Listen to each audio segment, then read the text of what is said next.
to make money in real estate. Important topic, isn't it? Well, hi, I'm Phil Pustiowski with FreedomMentor.com. And in this video, I'm going to share with you how to make money in real estate. Now, I have been in this business a long time. I've done over 1,000 real estate transactions in just the past decade alone.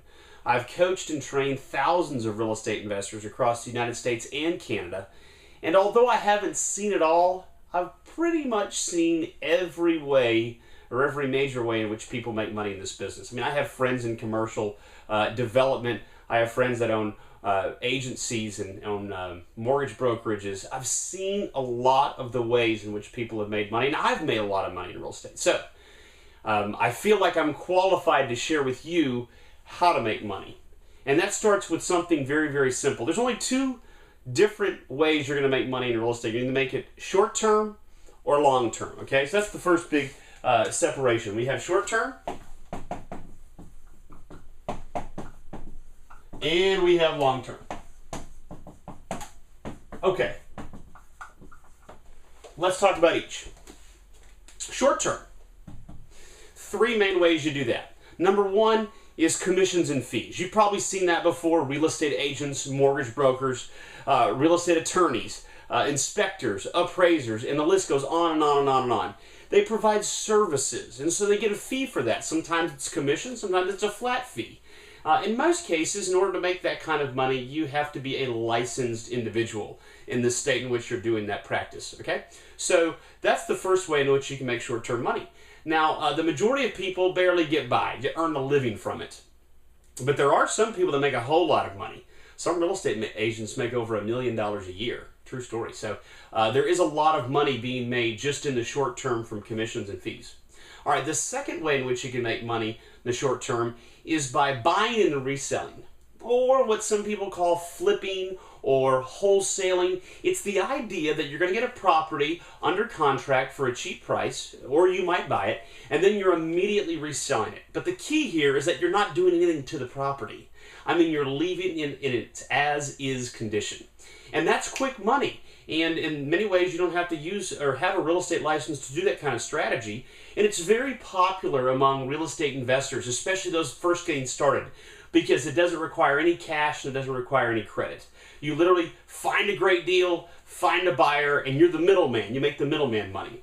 And it's usually not that much. I mean, $5,000, maybe $10,000, sometimes a little bit more. We had a student close a deal today, made $6,000 as the middleman. Real quick money. Found the deal about 3 weeks ago, found a cash buyer, and it happened that fast. So there's some benefits to it, but you don't make the lion's share of the profit. And then so that brings us to the third way in which you can make short-term money, and that's going to be when you buy the property, you improve it, and then you resell it. And that's not only maybe a foreclosure that's dilapidated that you might buy, fix up, and resell, but that also includes if you're a developer and you buy raw land and then you convert it into buildable lots, so you get the bulldozers out there and you put in the utilities, you change the zoning. That's an example of improving the property. Sometimes you have builders that will buy lots from the developers, so the individual lots, and they'll erect a house on that property. So that's another example of improving the property and then reselling it. And so that is going to involve more risk, more knowledge, but the payoff can be a lot better as well. And the bigger the deal you do, the more money you make. I mean, some developers, their properties, their projects last 5-10 years, and they build up these gigantic condo complexes and that sort of thing. So the projects, the size can, of course, determine the profit. But by and large, the more risk you take with short-term deals, the more potential reward you can get. And that really pretty much summarizes a huge, vast ocean of how people make money in real estate. They do it short-term. And I've been often quoted as saying, a quick nickel will beat a slow dime. I'm originally from Tennessee. So what that means is sometimes it's a lot better to make fast money than to wait for the longer-term, bigger profits. So that's how you make short-term money. So let's talk about long-term, okay? And there's really two ways you do that. Number one is the traditional buy and hold. And if you played Monopoly, you know exactly what I'm talking about. When you own the property, you have tenants and they pay rent, and that's consistent income to you. It's fantastic money as well because it's so tax advantaged, meaning the IRS typically will charge a lot more as it relates to income taxes from ordinary short-term kind of income versus this beautiful long-term income. It usually gets taxed a lot less, and so it's very tax advantaged. So that means you get to keep the more money you make, and that's a beautiful thing. So long-term can be this buy and hold strategy, and a lot of people both hold and grow their wealth this way. And so that means you're going to be buying real estate. You might require a down payment. It may require you qualifying for a loan, but this can be single family homes, duplexes, triplexes, quads, apartments, and everything in between. And the idea is that the person that is renting the property from you is going to pay you rent each month. Hopefully there's a cash flow above and beyond paying the mortgage, the taxes, the insurance, the maintenance, that sort of thing. And that cash flow is steady income for you. But also, that tenant could be paying off your mortgage little by paying you each month. And hopefully you get the appreciation. So the long-term wealth is wonderful, not only because it's tax advantaged, but because there's so many different ways in which you're actually making the money. And you keep making the money. So that deal just keeps feeding you over and over again, hopefully for a lifetime. So those are the main ways in which to generate income from the long-term perspective. But I also want to make one little distinction.